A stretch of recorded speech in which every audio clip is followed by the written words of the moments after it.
결합쌍둥이는 신체적으로 서로부터 태어난 쌍둥이로 매우 드문 경우이며 임신과 출산, 그리고 태어난 후에는 많은 합병증을 동반합니다. 현대 의학의 발전으로 일부 결합쌍둥이는 수술로 분리할 수 있게 되었지만 일부는 평생 붙어 있는 경우도 있습니다. 많은 수의 결합쌍둥이는 건강을 유지하기 위해 남은 생애 동안 특별한 의료 서비스를 필요로 합니다.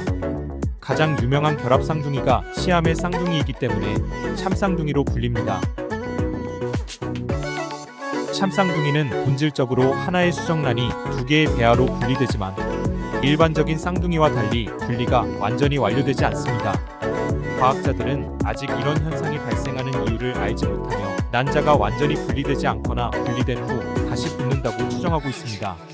출생아 20만 명 중 1명은 참쌍둥이를 낳는 것으로 추정되지만 참쌍둥이 임신의 절반 이상이 유산 또는 사산으로 이어지며 많은 수가 출생 직후 사망합니다.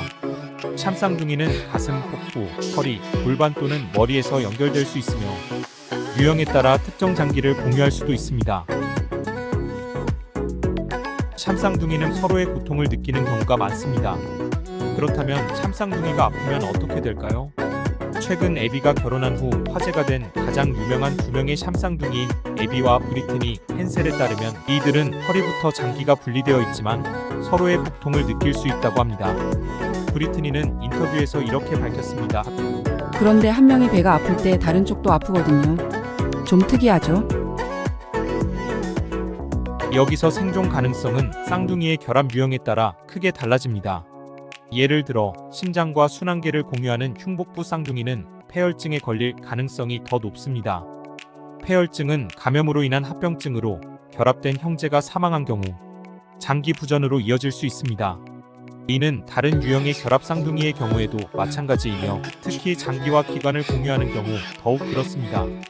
에릭 스타우브 박사는 쌍둥이 중 한 명에게 신부전이 발생하면 살아있는 쌍둥이는 피가 부족해지기 시작하고 수술로 살아있는 쌍둥이를 살릴 수 있는 시간이 얼마 남지 않는다고 설명했습니다.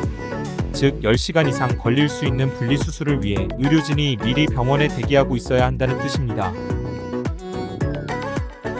의사들은 보통 쌍둥이 중 한 명이 이미 죽어가고 있다는 것을 알고 있기 때문에 한 명이 사망하기 전에 다른 한 명을 살리기 위해 쌍둥이를 분리하려고 시도합니다.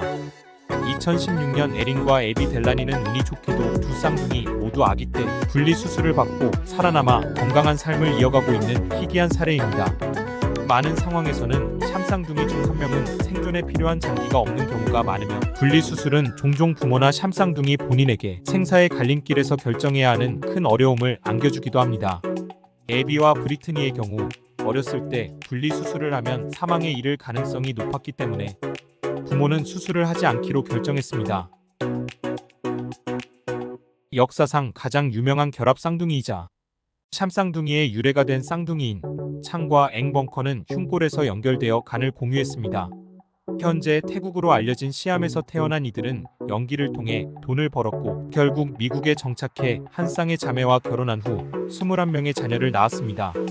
하지만 60대 중반의 어느 날 잠에서 깬 앵은 혈전으로 쓰러진 형을 보고 그럼 나도 따라가겠다고 말한 뒤 3시간 후 폐부종과 신부전으로 숨을 거뒀습니다.